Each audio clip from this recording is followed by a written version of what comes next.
Good evening and welcome to week 6 of 10 questions. If not now, when? I'm Professor Vic Marks and I'm your host for this evening's program. As you know, we invite 3 extraordinary members of our UCLA or UCLA affiliated community to contemplate a question that we believe concerns us all. Each guest brings their unique experiences and perspectives to their consideration of the question. Tonight we ask, how do we fail? This is a question that I imagine each of us asks of ourselves and each other every day, whether we do so consciously or not. It comes in the form of how we measure ourselves and each other, but is also a gauge by which we measure the systems that affect our collective lives. Here at UCLA, we are an engine for the creation of new knowledge, a project that moves across all fields. This wide-ranging quest for new knowledge and new understandings is consistently tied to understanding life, space from its smallest micron to its largest astronomical considerations, time in all its manifestations, matter in all its forms. At its best, the university is a hothouse for possibility and the potential for knowing. I want to pause here to ask you, in the best of all cases, what can the university as an institution do? What has or will it do for you? Let's lift up the possibilities of the university for a moment, even if we're feeling critical. I invite you to consider the potential of the university in the chat.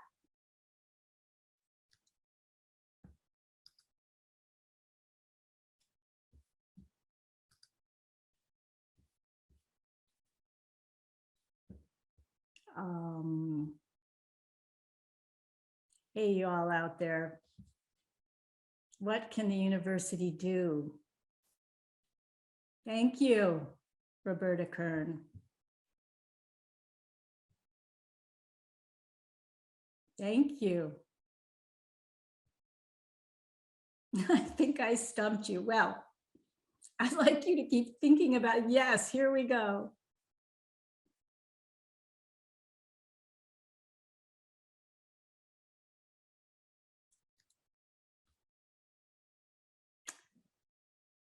So, of course, as we list the possibilities of the university, there's another side to all of this. The university is a large institution rooted in and participating in the larger flows of economic, political, and social systems. Systems that can oppress and that can sustain inequities, and systems that many of our colleagues across campus have devoted their careers to studying, challenging, and changing. So the university does many things, many good things, but it's not a utopia. It lives in a real world that is both promising and devastating. Tied to success and progress and making the world a better place, but also, as we shall see, tied to the centrally important possibility and potential of failure. Failure is one kind of touchstone in the university. And I'll tell you how I'm thinking about that. In anticipation of tonight's program, I've been thinking about the way students are evaluated and rewarded for success and dinged for what we call failure, right?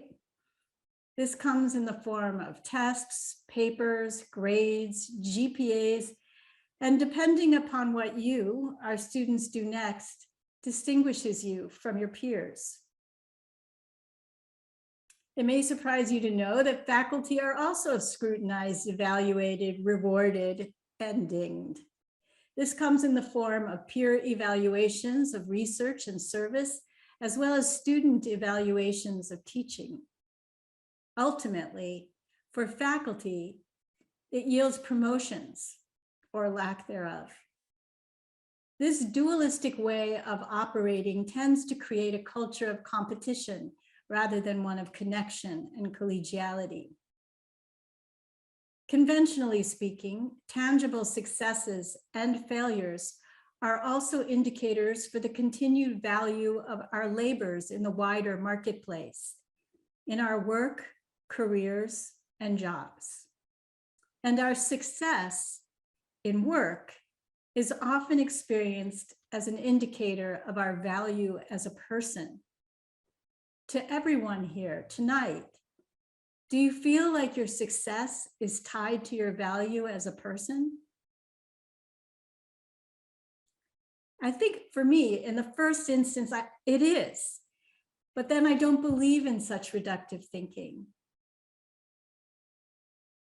But to really hold on to this idea that my value is not tied to my success, especially at work, then I have to be like a salmon swimming up the current and against the stream of water.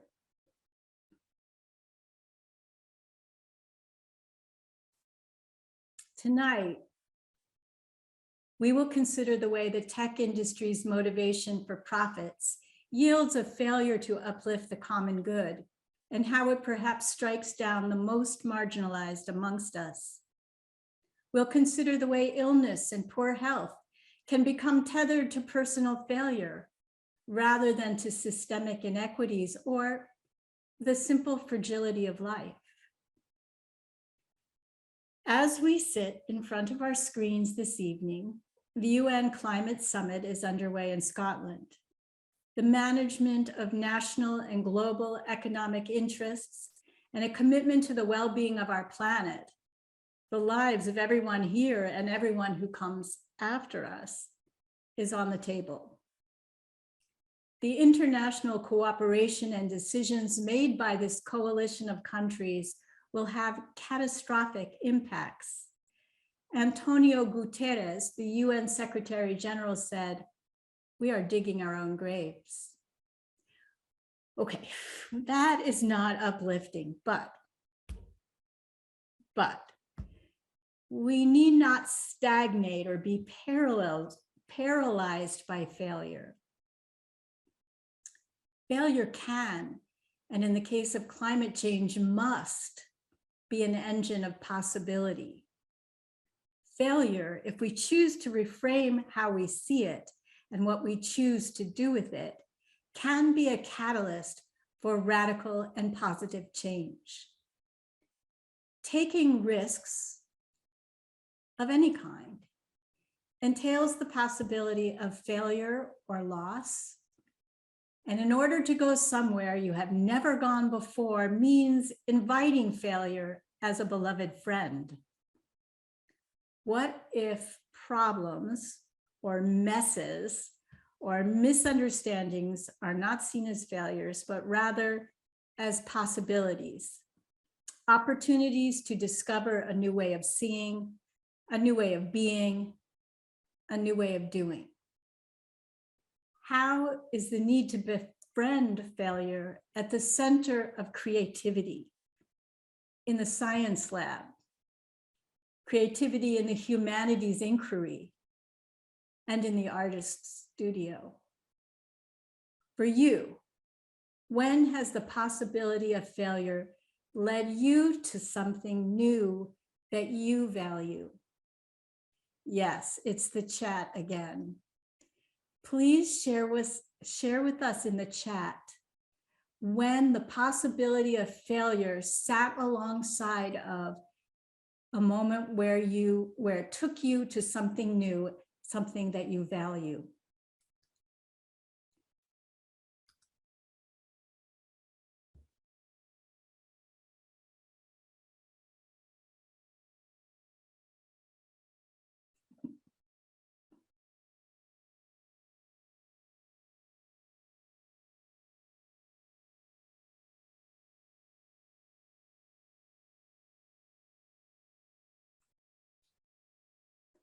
I'm losing a job, but then finding myself in my free time, getting off that train.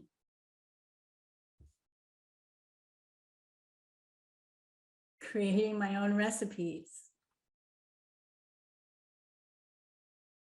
realizing about the value of health when it feels compromised, scared of choosing UCLA, and here you are.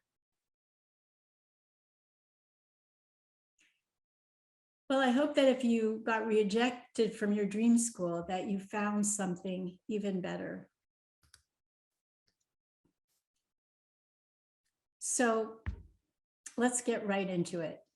Tonight, following the presentations of each of our guests, we will share a student project that was created this past week. Then we'll return to discussion and Q&A with our guests.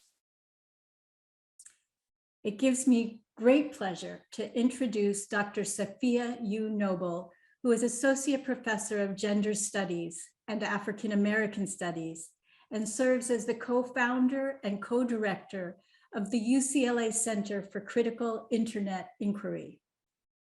She holds affiliations in the School of Education and Information Studies and is a research associate at the Oxford Internet Institute at the University of Oxford, where she is a commissioner on the Oxford Commission on Artificial Intelligence and Good Governance.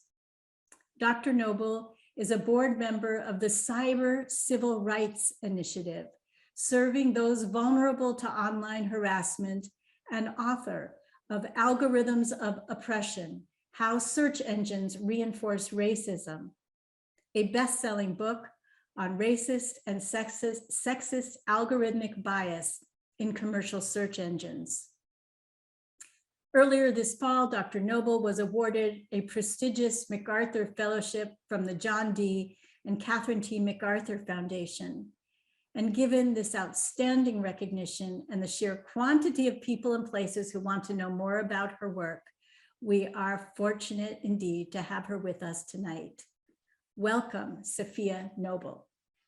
Thank you. Thank you so much for this opportunity to join this important conversation. I feel really just overwhelmed with some of the introductory provocations here, because I think for so many of us who experience the roller coaster of highs and lows in our personal and professional lives, and I don't know a single person who hasn't had the highs and lows. In fact, I think one only comes in relationship to the other. It's not often that we are able to carve out the time and space to talk about failure, and except as we talk about it in terms of how to recover from failure or how to never fail again. And so I really appreciate Professor Marks, the kind of provocation that you've given to us tonight. And I want to just say a little bit about kind of how I was thinking about this conversation tonight. For one, I was thinking about what it has been like to be a Black woman in the field of information science. For 10 years, I have been working at the intersection of hard problems between technology and the technology sector and society. About 10 years ago, I was writing a dissertation where I argued that algorithms could be racist and sexist in the way in which they were coded. And I was doing that in the face of total disagreement. I mean, it was almost impossible to find 4 people who would sit on a dissertation committee and put their careers on the line and back me up. And in fact, 2 weeks before I was going to defend my dissertation, one of my committee members basically said she just couldn't support this work. And I remember what that felt like as a kind of a crisis of having the space to be understood, having the space to have my own insights and research that I'd worked on for so long to be taken up, and how so many other women of color, Black women that I know who are hidden figures, so to speak, in their fields, have their work, second and triple guessed. And then, we fast forward 10 years and we have nothing but mountains of evidence and whistleblowers and tremendous harm that has come from applications of algorithms and artificial intelligence to social problems and to people in profoundly unfair and discriminatory ways, the kinds of things I was arguing when I was a graduate student, and then have, of course, argued for a decade in my career. And so that has been a journey that's been fraught with a sense of failure from the outset of not having the space to be known and to be heard and to be kind of taken seriously. And I think about this because I study the technology sector and I study its leaders. And I think about people like Mark Zuckerberg who can say, move fast and break things, who can drop out of Harvard and, by all measures, I'm sure, be considered like a failure of not finishing undergraduate, and then can fail into hundreds of millions of dollars in investment. And what I see over and over is that some people get the space to fail up, and the rest of us, especially women and marginalized people, people of color, Black people, Indigenous people, we don't get any space to fail. And when we fail, our failures are marked in profoundly different ways. Our failures are criminalized. Our failures are attributed to our culture or to our biology. They're not attributed to a failure of creativity. And so I think that is one of the things that I want to think about tonight in this conversation is who gets the space to fail, and what also happens when systems fail us because they are systems of colonization or of economic domination, right, or disposability, or systems of racism or sexism or homophobia, spaces where your religious or sexual minority identity is dangerous. I think about those spaces too, where the systems that we have made and the systems that we live in culturally, politically, socially, economically, are then attributed to us personally, such that when we can't be successful in the face of those incredibly oppressive kinds of systems, then we are marked as failures rather than the systems being marked as failures, or as failing to support us. And I think that the conversations about climate change are and global warming are actually really a great example of that. Or when we face economic recession or depression and we suffer the consequences personally, our families suffer, our communities suffer, that's somehow our failing rather than the failures of Wall Street or people who have exploited us. And so, I think the challenge is for us to situate and figure out who we are in the face of the kinds of systems that we're engaging with, and find the space to trust ourselves. I mean, I can just say from my own experience, and I'm having a career that is at the same time marked with, let's say, these kind of more recent accolades and appreciation for my work, which again was not the case the whole time. It's much more recent. Even those alleged successes are only because we have more evidence of harm. We have more undeniable evidence of terrible things. So I don't consider that a success. I actually consider that like a failure of our collective ability to respond more quickly, and policymakers and researchers and all kinds of folks, investors.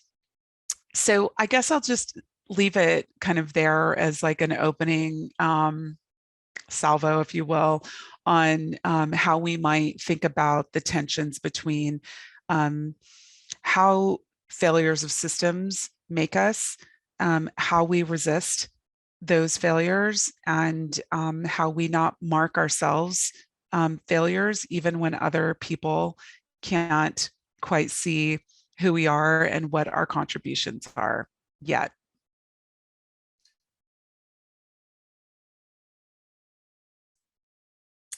Oh, Safiya, Professor Noble, thank you so much for this. I can see that already. People are responding in the chat, but what strikes me so much about what you've said, there's so much here, including the notion that if you have an idea, an intuition about something, the need to attend to what you're hearing, but also to not foreclose the way you're seeing and believing in what you're observing. And also the way the personal is situated inside larger systems, but not the personal in some sort of generalized sense, that some personal perceptions are favored over others. And so how is it that we manage the experience of our own lives, and also see how they are supported or challenged by the systems around us? Does that sound like some of the places you were visiting? I think so. I mean, I will just tell you that a lot of times, and students in particular in my classes will often have this kind of totalized, demoralized sense of the world. And they'll say, well, it's always been terrible, or it's always been this way, and it'll always be X way, Y way, Z way. And I say, my father used to tell me the story about how his father was sold to a white man from the Gullah Islands off of South Carolina to a white man in Philadelphia. And he worked his whole life for him till he was like 16 and set free from his kind of servitude. And this was post the abolition of slavery. I mean, this was not that long ago. I knew my grandfather until my adulthood years. And so things aren't always the same way. I mean, things change, and the policies that were governed his life are different now, which govern my life. And I have to struggle to ensure that the civil rights protections that I have will extend to my children, and that's not a given. So I think we have to remember we're always in a dynamic interplay with all kinds of systems. And so we have to stay dynamic and dynamically engaged, even when that feels like we're pushing a boulder up a mountain, because systems do change, and they change because we change in relationship. And we may not feel all the benefits of the changes that we're trying to enact, but I certainly feel the effects of the kinds of resistances that my grandparents and my parents fought for sure. So I think as we maintain and become more and more aware, we also have to understand our accountability here to ensure that there is some sort of progress. I'm going to make a shift. Okay. I'd like to introduce, thank you so much, Safiya, and I'd like to introduce our next guest. Michael Eselun is the Dr. John Gillespie Chaplain in Oncology Care for the Sims-Mann UCLA Center for Integrative Oncology, a role he has filled for 12 years. In addition to oncology work, he has worked extensively in palliative care, hospice care, and acute psychiatric care. An alumnus of TEDx and 10 Questions. In fact, I think he might be the most frequent visitor to 10 Questions in the history of 10 Questions. Michael speaks extensively to healthcare professionals, patient populations, and faith communities across the country. He's been widely published in journals and has also worked as an activist educator addressing anti-LGBTQ bias for over 30 years. Michael was recently inducted into the UCLA Semel Institute Eudaimonia Society in recognition of having lived a meaning-driven life. It is always wonderful to be with you, Michael. Welcome.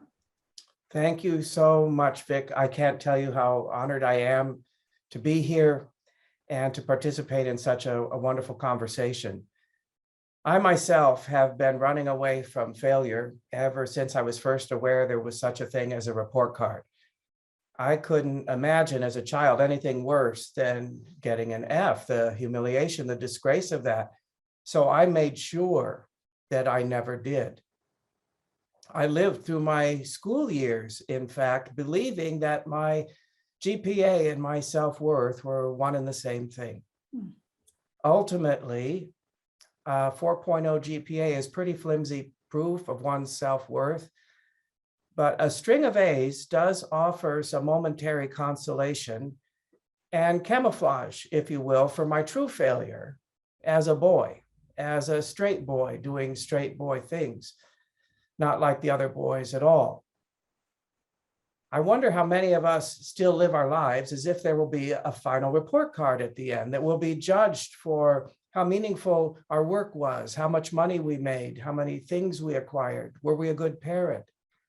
Or conversely, living with the bone-chilling fear that I must have been absent that day, unaware that this particular moral challenge would be on the final exam, and I blew it.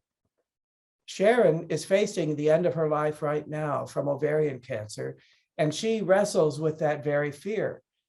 Michael, I think I'm a good person and I've lived a pretty decent life, but I've made my mistakes. I have my regrets, big ones.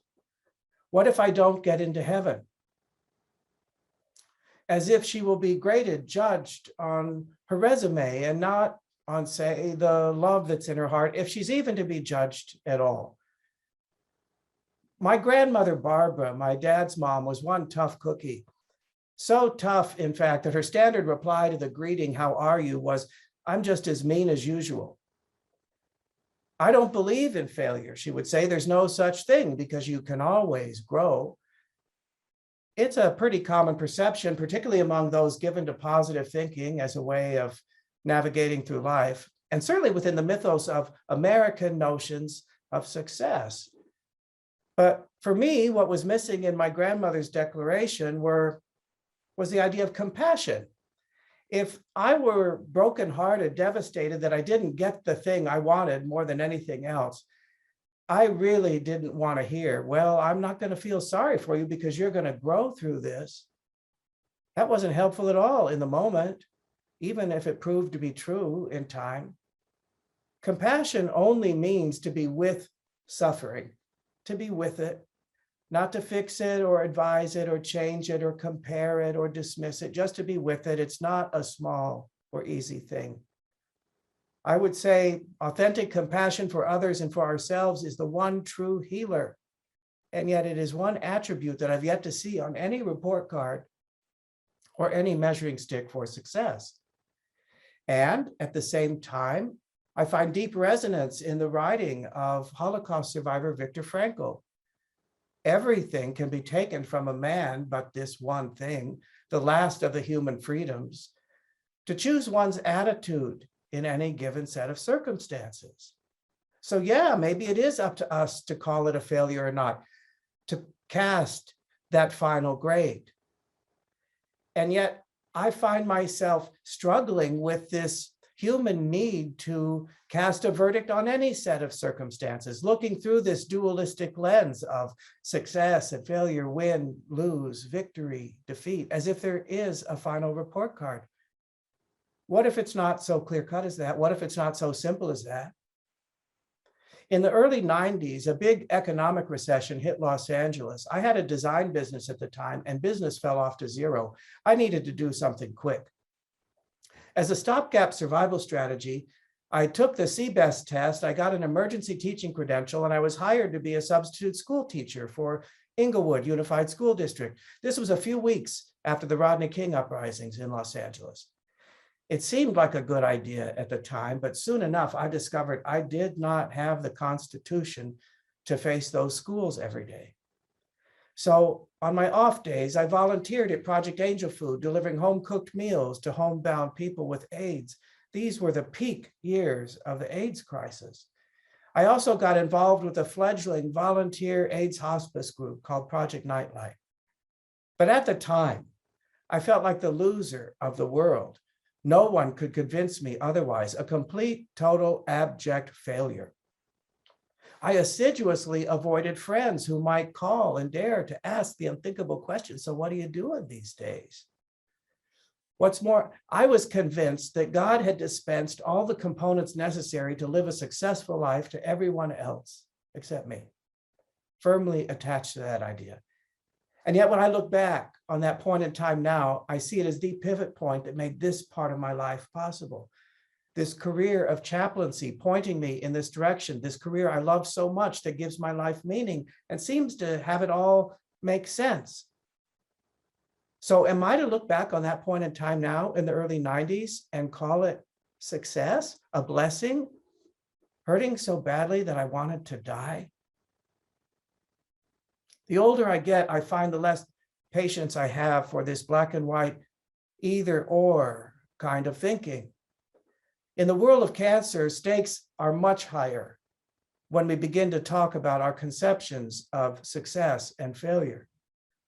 If this disease ultimately means the end of my life, does that mean that the doctor failed, Western medicine failed, my vegan diet failed, my exercise regimen failed, my positive affirmations failed, God failed me, I failed God? These profound experiences of failure are not just the province of the patient. Over the years, I've walked with so many who are left behind, the bereaved, and almost universally, they wrestle with a similar experience of failure. If I just hadn't been working so hard, I could have taken better care of her. She would still be here. If it weren't for my anxiety and depression, I know I drove her crazy, and that's why the cancer came back. If I had just taken him to the doctor sooner, if I had insisted that we get a second opinion, he'd still be here. It's my fault. The thing about this human desire to cast a verdict is that for many of us, there is seldom room for the verdict to be not guilty.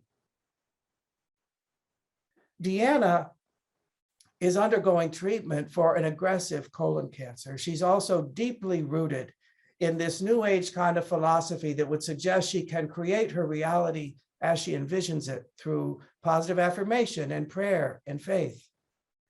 And up until now, that philosophy has served her rather well. She's found a wonderful mate for herself. She continues to enjoy great success in her real estate business. She's a planner, an organizer, loves to set goals with measurable outcomes. And with each win, it only solidifies her faith. How could it be otherwise? But now her reality has changed. The cancer has moved throughout her body and her prognosis is quite poor. That whole paradigm of setting goals becomes far more complicated, harder to define, murky.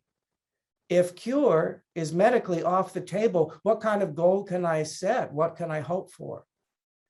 Just more time living with chronic cancer. What's more, she feels like a spiritual failure. It's because I wasn't positive enough. I guess I didn't believe enough. My affirmations weren't strong enough. It was my fault. About 20 years ago, I was covering an overnight on-call shift at the hospital. And late that night, it was a Sunday night, I remember, the pager went off and I was summoned to come up to the ICU. There was an elderly matriarch of a large African-American family there who was very near death. And the family wanted some support and a prayer. So I went upstairs and offered them that. I came back downstairs and a couple hours later, the pager went off again. She had passed away and they wanted me to come back to keep them company while they waited for their pastor to arrive. And when he arrived, he took one look at his deceased parishioner and at her grieving family, and he said, "Looks like you all didn't pray hard enough." As if this loving family had failed their mother, as if death itself is a failure. And if that's true, we are all guaranteed an F on our final report card. Spiritual success, spiritual failure, these are tricky concepts. Here we are with either or again. Over the years, I've talked to so many deeply religious folks and folks with no religion at all, but they share a common wish. I wish I had stronger faith. I need to strengthen my faith. How do I do that? As if strong faith equals spiritual success. But first we got to tease apart, what do they mean by strong faith? And it usually means they want certainty. I want to know that I'm going to be okay. I want to know that I'm going to be healed, that God has my back. Paul Tillich, the German-American theologian, says the opposite of faith isn't doubt, it's certainty. If I'm certain, it's not really in the realm of faith anymore. Faith, in my view, could better be described as willingness to step off into the unknown with my fears and doubts in tow, and I continue to walk anyway, with my eyes and heart open, with patience, with hope, with humility, and with compassion, even for my failure.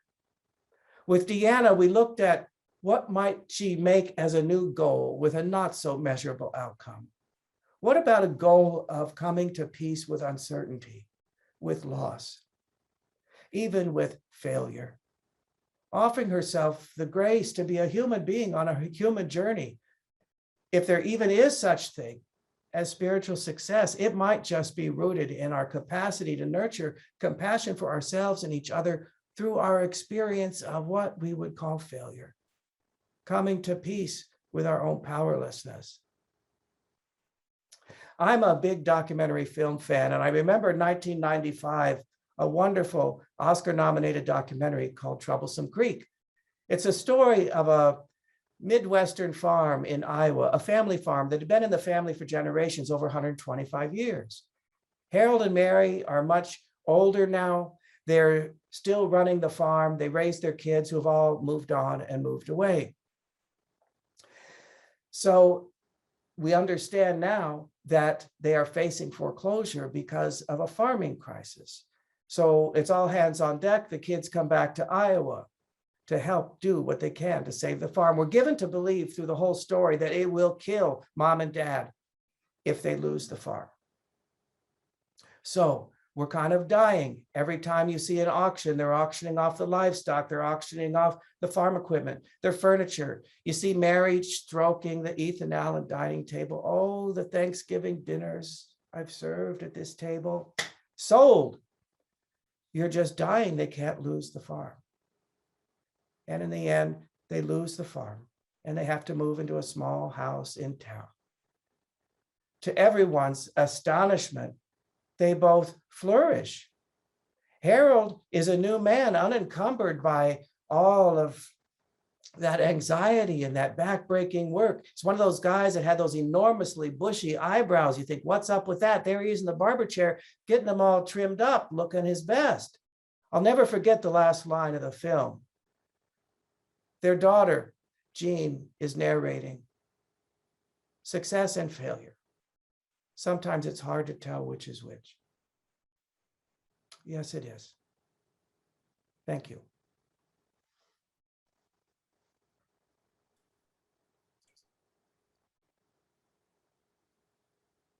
Michael, here I am. Thank you. Yes, thank you. The ability to know the difference or tell the difference between our success and failure.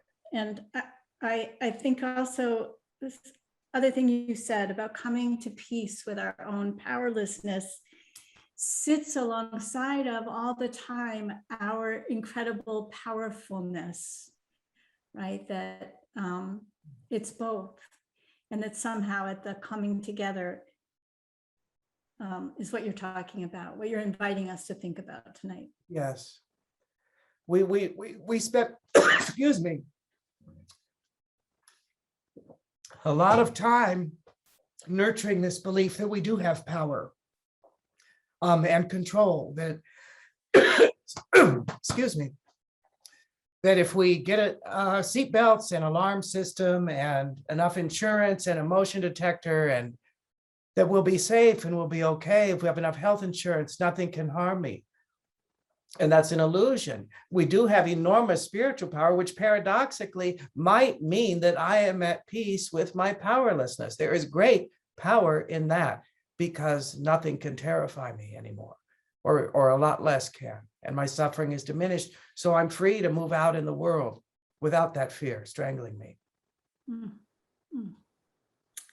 Thank you for this beautiful perspective. Well, let's sit with that for a little while. Thank you, Michael. I'm going to make a shift now. I'd like to introduce one of UCLA's art department's newest faculty members. In fact, I don't think she was on campus in her first moments here at UCLA because of the pandemic. So welcome also to campus. Born in Auckland, New Zealand, LA-based artist Anna Sue Hoy is an assistant professor and ceramics area head in UCLA's Department of Art. Anna is inspired by clay's history as a material for making ritual and functional objects. When her clay bodies are mixed with repurposed bits of consumer culture, eras collide, so that her sculptures exist in both the past of an ancient medium and our present time. Her sculptures reflect our many encounters with things, from the wearing of one's favorite sweater to the contemplation of an object on a pedestal. Solo presentations of her works have been mounted at galleries and museums across the United States, and her work is in the permanent collections of our own Hammer Museum, the San Francisco MoMA, LACMA, and the Museum of Contemporary Art in San Diego. Welcome, Anna. Hi. Thank you for having me. It's great to be here, Vic. I will just say, I got tenure this summer, so I'm associate professor. So hopefully that's a success, not a failure, but we will see. And I'm excited to participate in this talk. I want to say hello to my students, Noella and Marissa, who I think are here, who I know are here. When Vic asked me to participate, I immediately was drawn to this topic of failure because I think I use the idea of failure daily in my studio. Failure is tied to risk for me, and I need to have a sense of risk in the studio in order to make anything powerful. Words I wrote down when I was thinking about failure besides risk are opportunity, unexpected, unintended, and going somewhere else where I've never been. And I think the best way for me to say what I mean, what I do in the studio, kind of like wrestling with failure, risk, and ideas about what, how to make something powerful, is to just go through step by step an example of what happened in the studio once. So I'm going to share my screen and just kind of talk about it. And then halfway through, I'm going to unshare and show you something with my hands. And then I'm going to go back to the little PowerPoint. Okay, so here we go.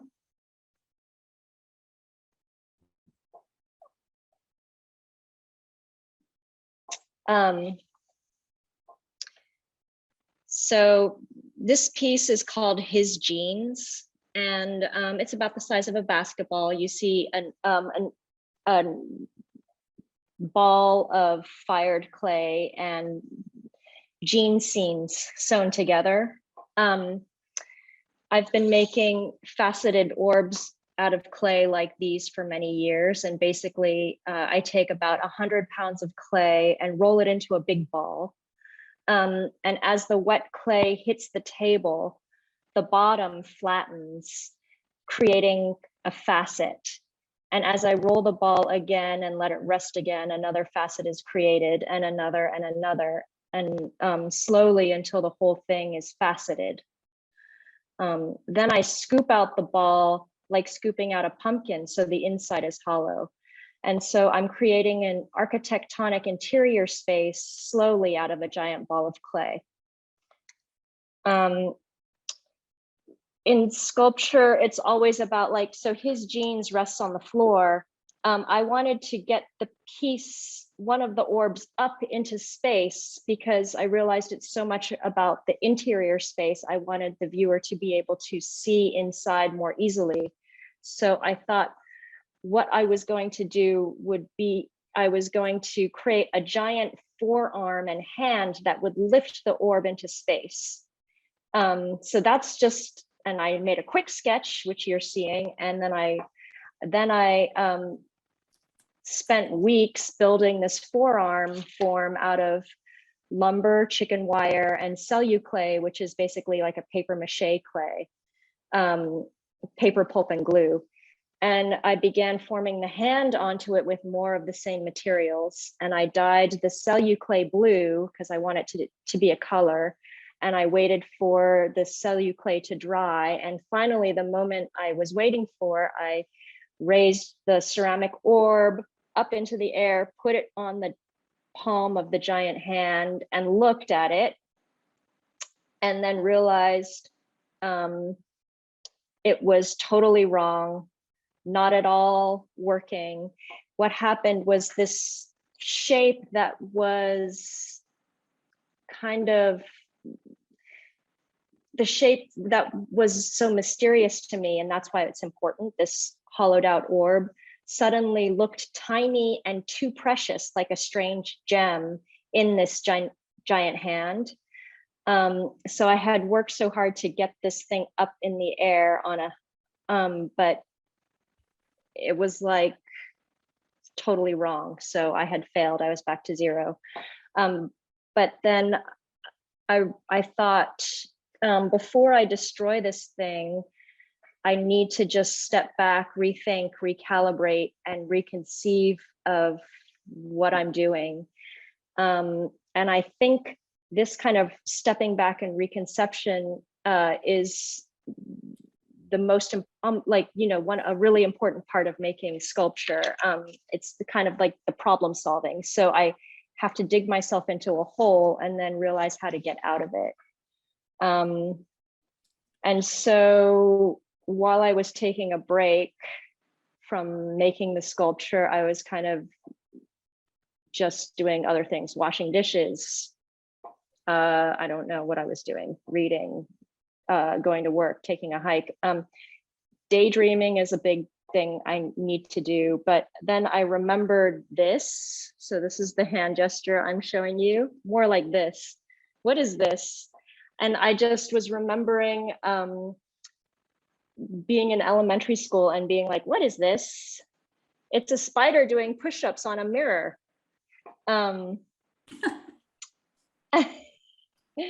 Wait. So what I did was find something else to do with this blue hand that I had been spent a couple months making. I realized that the pedestal was actually its own sculpture. And that I realized that two hands together, just touching at the fingers, creates an interior space. And what was so important to me about the orb was that I was creating an interior space. So now, instead of just one interior space that I was going to elevate into view, I had two different ways of making interior space. I had just discovered a new way of making interior space. So I ended up building another hand on top of the cupped hand. And this is the resulting sculpture. And then through this process of kind of like trying to do making big moves and failing, and then trying to figure out what I'm going to do next, I realized that the core of this group of work could be, or is actually, finding different ways of creating interior space. So this is kind of an installation view of the exhibition as it ended up. And the exhibition was called Holes. And it was at Sycamore Jenkins Gallery in New York. And you can see with each sculpture, there's different ways of creating interior space. But I think I would have not, obviously I would not have gotten there had I not been working this way, which is kind of like trial and error, and then responding to problems in real time in the studio. So.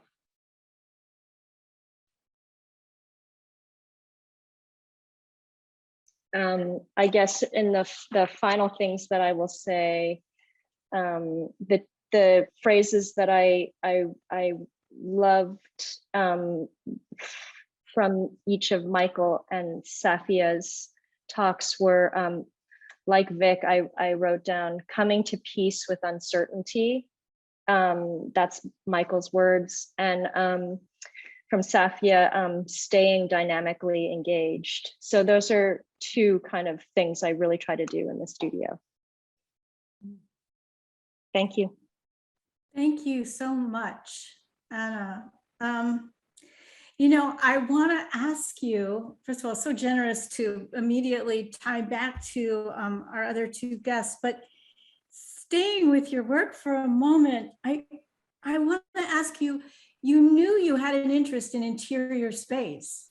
You knew that that was the important, it seems like you knew that from the original clay piece all the way to the spider doing push-ups in the mirror to the sculpture, that interior space mattered. Is that right? Well, I mean, the kind of sculpture knowing is really hard to, I mean, it's not in words. So I think I didn't consciously know until I figured out a solution to that blue sculpture. And once I made that sculpture, you know, if I'm doing the same thing, but in a different way each time, at some point, I'm going to realize, if I keep looking hard at what I'm doing, what is the connection? Mm-hmm. I think one of the things you're talking about here is in artistic practice, and correct me if I'm wrong, not knowing is so very important because it's another way of coming to knowing or coming to being in the world. And that not knowing has to be a very good friend with failure because you don't have a road that you've made or a path, or you're not trying to build on existing knowledge. You're really traveling in a new territory. And taking cues from everywhere. So, I mean, when I was a kid, my parents made me take violin lessons, but now I appreciate it because it's a lot, taking cues. So in music, it's like listening. So it's about being aware of all the possibilities with every step, and every mistake, and ceramics is really such a good teacher around failure, because failure is like at your door at every moment. Clay will break in greenware stage, clay will break in bisqueware stage, clay will break at the kiln, like when you're firing, clay will break when you have your perfect piece out of the kiln finally that's glazed in the perfect glaze that you love, and then you're holding it and your friend bumps your elbow and you drop it. Like, so we have to be friends with failure in ceramics in general. But thank you so much, Anna. Let's take a shift. I'd like to, before we shift to a conversation with our guests, as mentioned earlier, we'd like to share an excerpt of a project created collaboratively by 3 of our students in answer to last week's question, which tonight doesn't feel so different. That question was, how do we heal? For some context for you all, each week, inspired by our artist guest, students create a project together, learning what it's like to put something new into the world in response to a question. Last week, students were guided by the work of musician, composer, and professor Dr. Diane White Clayton. What you're about to see and hear is in response to the following prompt: using sound, music, natural environments, or manipulated sound. Reflect on the things, the ordinary rituals you do every day. How can you transform these little daily rituals into acts of healing? Find a way to perform this ordinary ritual as not only itself, but also as a gesture of healing with particular attention to sound. So let's go to this short excerpt of our students' work where sound and image are as important as one another.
Thank you to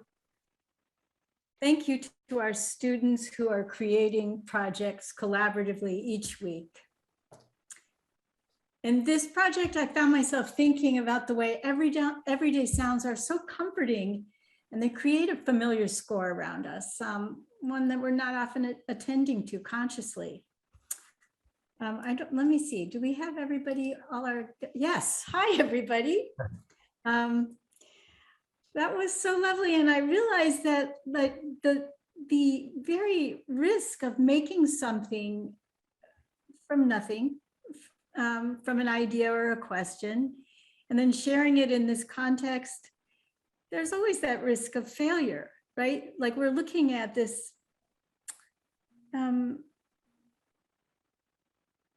this offering, and how important it is to, in that sense, to discover.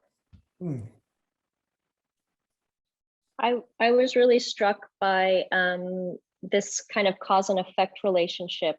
Like we're seeing each time what's making the sound. So it was like the sound and the visuals really have such a cause and effect relationship with each other in that video. I'm cuckoo about the image of the shadow meeting her, or his or her feet, and that constant sound of the steps, and just the symbolism of even that. We can't lose our shadow as much as, echoes of Peter Pan and all of that need to find his shadow. I love that. I thought it was a beautiful piece. I can't believe it was collaboratively done. Well, I wish the students could speak to you about this right now, because that's been a big part of our class, is that we're not working alone.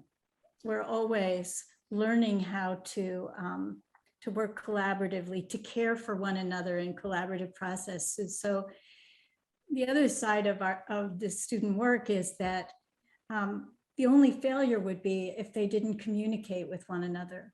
If they went off and did separate things and, walked into the room having never discussed it, because it's the doing together that's so important. May I ask Anna a question? You bet. Yeah. I was transfixed by your work, and I'm just wondering, as somebody who's interested in art, and I don't consider myself an artist, but your own barometer of your own success when somebody sees that work. And unless they read something about it, do they know or care about interior space, or it's just visually arresting to them, and so it becomes beautiful?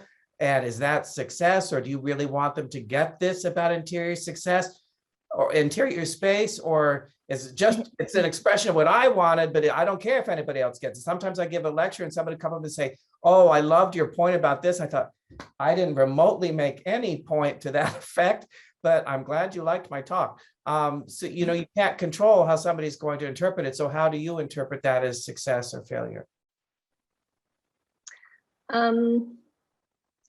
Well, I mean, when we were talking before, remember, I guess I was saying I am going to fail first, and then so I get that out of the way. So I think that when work leaves my studio, it can be illegible and unreadable to people, because I understand that understanding and content and all this stuff, it doesn't happen immediately. It can happen over time. Sometimes it does. Art is a language. I mean, my sculpture, art is a language, but it's not like the what's transmitted has to always be the exact same thing for each person. So poetry is an easier comparison, because like poetry is actual words, whereas sculpture is like form, which seems more abstract. But poetry, like you read the words, everybody's reading the same words, but people are having different responses. And one of the things that I love about sculpture is that form can shapeshift, and like normal everyday objects can mean different things in different contexts. So those are kind of the tools that I use to make this work. Yeah. So if nobody likes your work, or it doesn't sell or get into a show, but you feel great about it, is that still success in your mind? Or did you fail because if nobody likes it, I might not feel great about it. But that is a good question. And I feel like that brings me back to risk, because it's more important that I be in a place where I'm in a place of risk, than to have everybody like me. And I appreciated, Michael, how you spoke about like your childhood and like, not wanting to get an F or something. And for me, so I have that in the studio. Like, why be an artist if I'm not going to make what I really need to make? There's too much risk anyways in that. Having a life as an artist. So that's at least like what I get to have, since I risked things to be an artist. I get to make things that might not make sense to people, but I get to put them out in the world anyways. Mm. And then as they exist in the world, they continue to hopefully resonate outwards while I'm not even there. So they're doing their own work while I'm just doing something else, eating ice cream. So it's so hopefully it builds. I also wanted to ask Safiya if, when you said that 10 years ago you had this idea for your dissertation and that you were categorically dismissed, which is so staggering to me. And you said, but you used a female that said that. Could you tell me more about that time and what was it that made somebody say no when this seems like, oh, of course that's true? Well, I think that there are a lot of assumptions, especially in academia, about what is valid, what is truthful, what is accepted. Sometimes even academia is behind in terms of being risk averse. While there's a ton of kind of innovation that happens in those spaces, I think sometimes there's also, inertia. And so, I think in my experience, there are so many disciplinary boundaries that narrow the field of view for many people. So I was at the time, for example, bringing into dialogue with computer science and information science and applied math,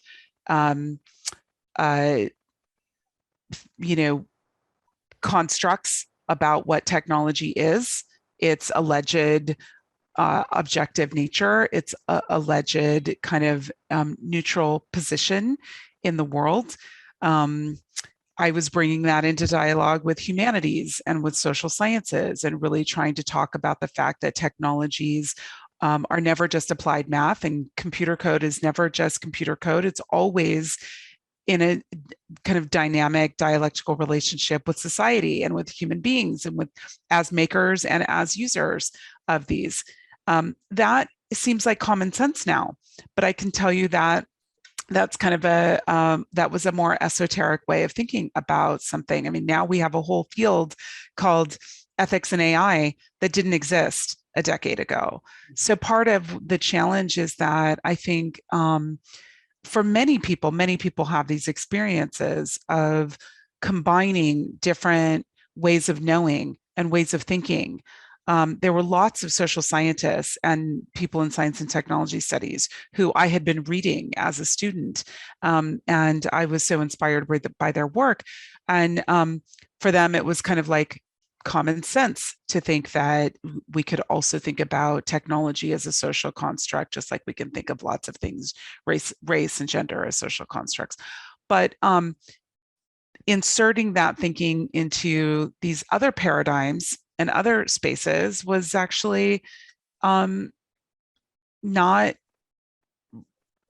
it was risky. And so I think certain people also can argue for certain things in their own embodied presence on this planet, in this country, in this society, in this moment.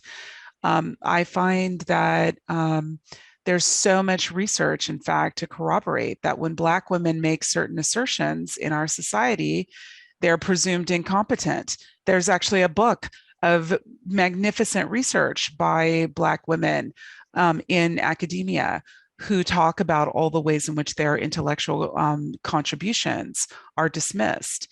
And of course, women have these experiences all the time of saying a thing in a meeting and nobody hears it. And then a man next to them says the exact same thing and everyone thinks it's a brilliant idea. So, these phenomena are commonplace to a lot of people, and some people experience them much more than others. And so I think, for me, that's, I attribute that experience kind of to that unique moment, but, also the harshness of what it means to not have the space again to be known. And I think for many of us, we never fully experience ourselves as individuals. I mean, even the idea of individuating failure, and it not being attributed to your gender or to your class or to your race or ethnicity, Oh, or right, those kinds of things are not everybody gets to feel the freedom. I think many of us always are in a tension between who we are and what these kind of attributions are that are made about the peoples from whence we come. So mm. those are, to me, that's how I would describe what that experience was like. I appreciate your saying that and thinking about the university as still a project in process, because those are issues that will concern us today as well. I just want to ask Michael a question.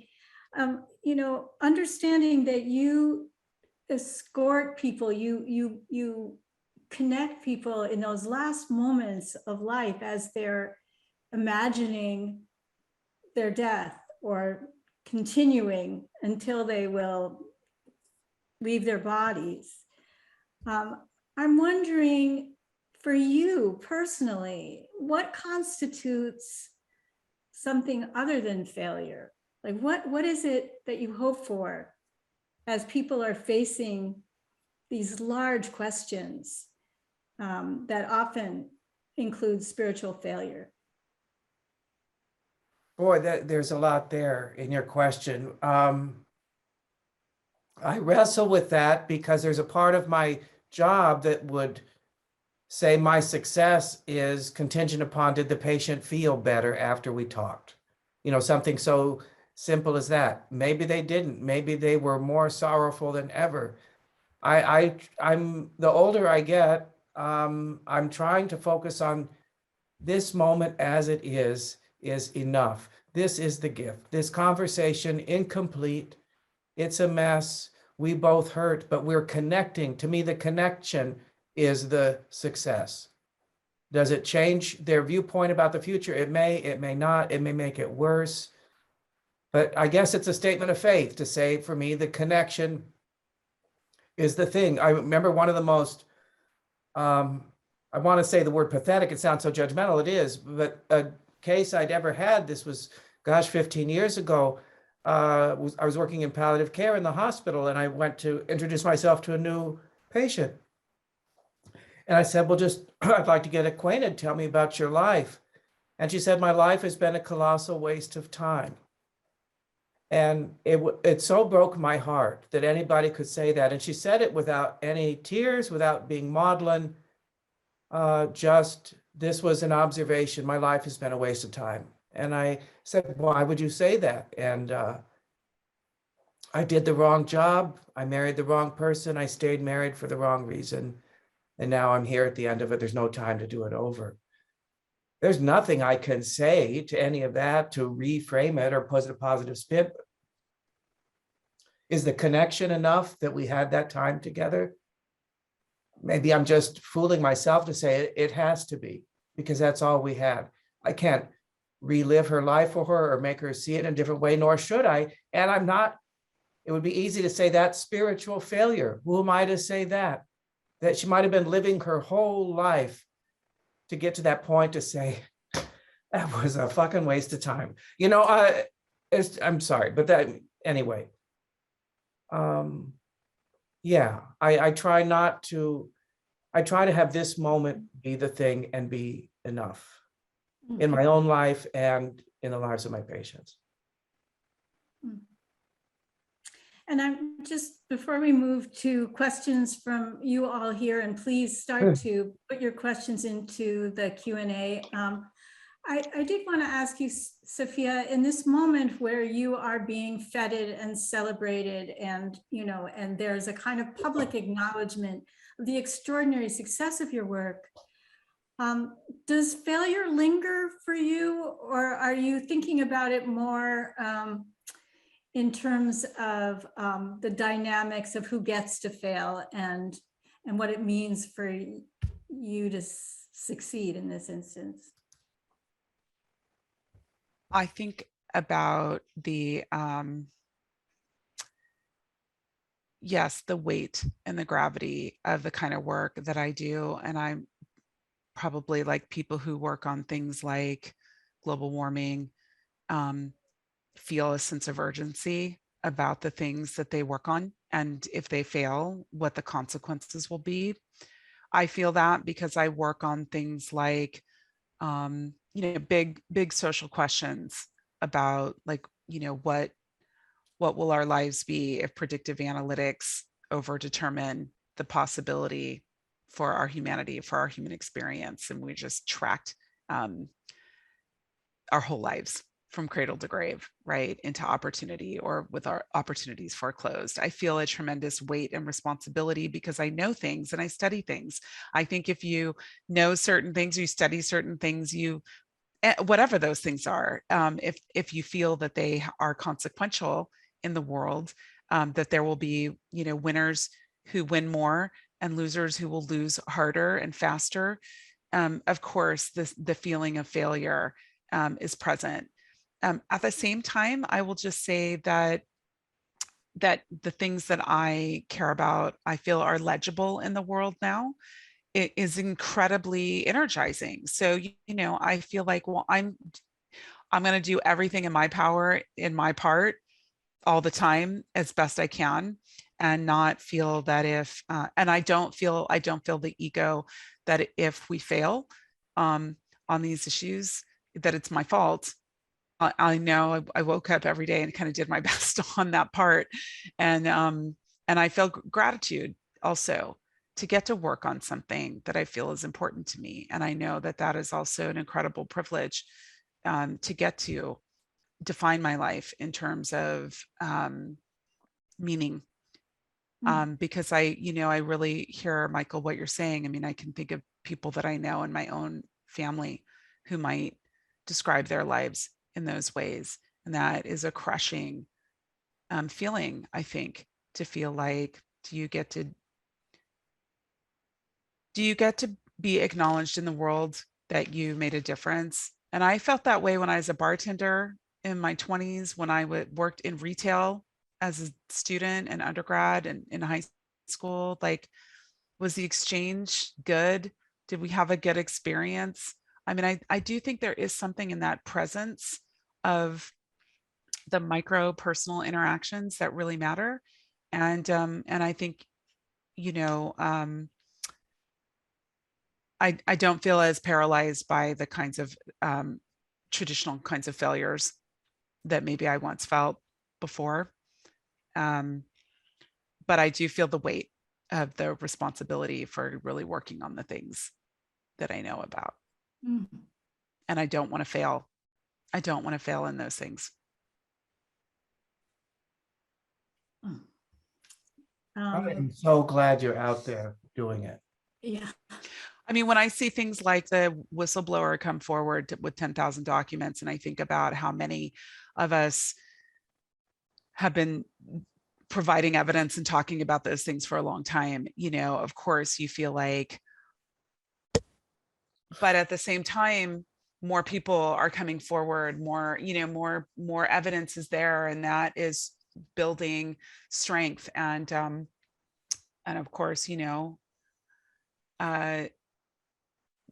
have a public institution right now like UCLA, but Victoria, to your opening remarks, the public institution is failing, and it's failing in the face of companies that don't pay taxes, that offshore their profits, that defund all of our public democratic institutions. I mean, I could go on. That's what I talk about for a living. So we can't fail on those things, or we don't even have space for these kinds of conversations. They're really, really important. And I see those things tied together. Let me just move to a few questions from our everyone assembled here. There are so many. Let me just throw out two questions, and you can decide which ones you want to jump on. Do you think it's sometimes damaging the ways in which failure can be applauded? And I think that maybe what is meant here is the way we take like sharks to the failure of others, cancel culture, perhaps. I'm not really sure what you mean here Hayden, but the question is, do you think it's sometimes damaging the way that failure can be applauded? And then the other question is, how do you deal with feeling like you're failing or not doing as much as others your age because of comparison from social media? Great question. How do you feel? Go for it. I'm the first one to say, you know, we shouldn't be comparing our insides with somebody's outsides, and yet I do it all the time and beat myself up like crazy. Social media isn't even as much of a thing at my age as it is, I know, for somebody else who's looking at Twitter or Snapchat or whatever the things are. But to me, the answer is in coming to allowance for that, to be observant enough to know this is me beating myself up right now. There's a part of me observing me over here. This is me annihilating myself. I have to do this now. I have to do this little exercise, and then whew, it's done. I can let it go. But I have to acknowledge that I'm doing this comparison. Going just into this profession was not the smartest financial choice for me. Nobody gets rich being a chaplain. So I can judge myself a lot driving home from the hospital. You see somebody my age in some fancy car going into a fancy house and go, oh man, am I the loser of the world? I intentionally avoided those criteria, and yet they're still there. Can I have compassion for myself in that moment when it's got me by the throat? That's my answer. Let me ask a different question. I see that the night is waning. For all of you, what is our collective responsibility to find opportunity in failure or use failure as a catalyst for radical change in a positive direction? Well, I think I'll just say quickly, I think we're living in a time where so many systems are failing. We live in a failed economic system, and we feel that so much here in Los Angeles, where people can live in $300 million mansions or $200 million mansions, and people can live on the streets. And we have to somehow rationalize that dissonance. So we know that there are structural failures in our in many, many different dimensions, racial violence, rollbacks of rights for women. And I think those are huge opportunities for us. You know, what we don't want is to just be, you know, like become passive, unfeeling, desensitized human beings. We want to say like, whoa, these systems aren't working. How could we radically reimagine them? I mean, to me, that is the power, quite frankly, of artists, of the poets, of the writers, of the thinkers, you know, to help us imagine out of, you know, something out of nothing. And that, you know, to me is an incredible opportunity. And that's why, you know, I am so grateful to be in this dialogue with the two of you, the three of you tonight, because I do think you've shown us in your own work that we can go truly from like a concept in our minds into something extraordinary that we could have never envisioned on our own. And those are that's what the failure of these systems, I think, also provides for us. I would just jump in from Safiya and just say, yeah, the two things, compassion and critical thinking. It's like Michael's compassion and then Safiya's critical thinking. I mean, those are kind of things that I try to bring in the studio as well.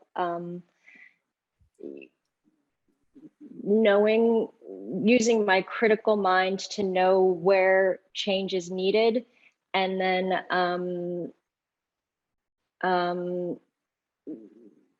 trying to find answers where there might not seem like there are any. And that is from like really being engaged in the moment and noticing things that you might not think matter. It's like kind of like believing that there is a solution here and it's about finding it. And again, that kind of like dynamic engagement is really important too. So it's like kind of honing all of these skills in a daily practice in order to use them all the time, and hope with the faith that builds and creates power and creates change. And it all happens, sometimes it happens in these like micro ways, but if it's happening everywhere, then there is change happening. And I really want to lift up what you're saying too about inside that failure is a possibility that we could not have imagined. That just feels so important. Thank you for sharing that thought. Michael, did you want to respond to that question, or I'll give you a choice? Yes. As we wrap up, your last thoughts about the question, in response to the question, how do we fail?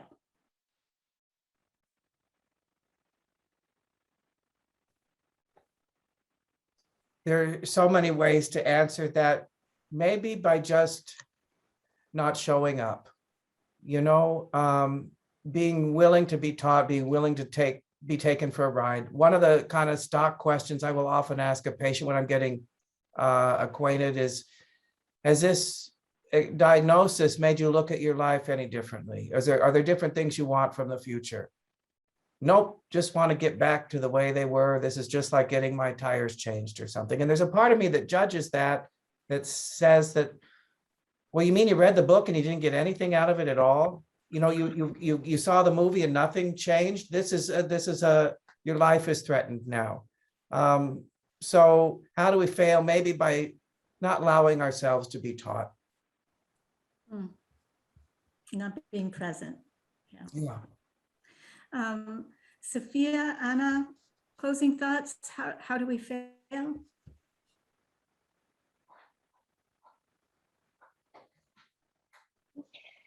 I echo Michael. I mean, I was answering in the opposite, and I said we fail with awareness and with openness. It's kind of like, it's very close to what Michael said. Yeah, I think we democratize failure. Also, we give more space for more people to fail. We don't venerate the failure of some and not the failures of others, which I think is an incredibly humanizing possibility.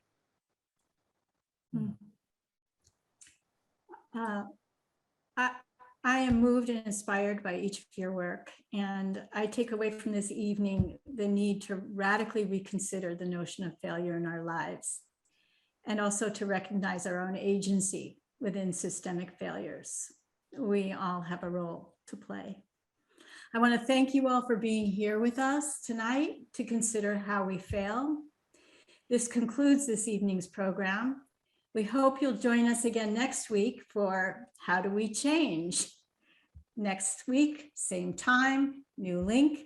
And to learn more about the entire series or to RSVP, visit arts.ucla.edu/10questions. Thank you, Michael. Thank you, Safiya. Thank you, Anna. Good night, everyone. Thank you.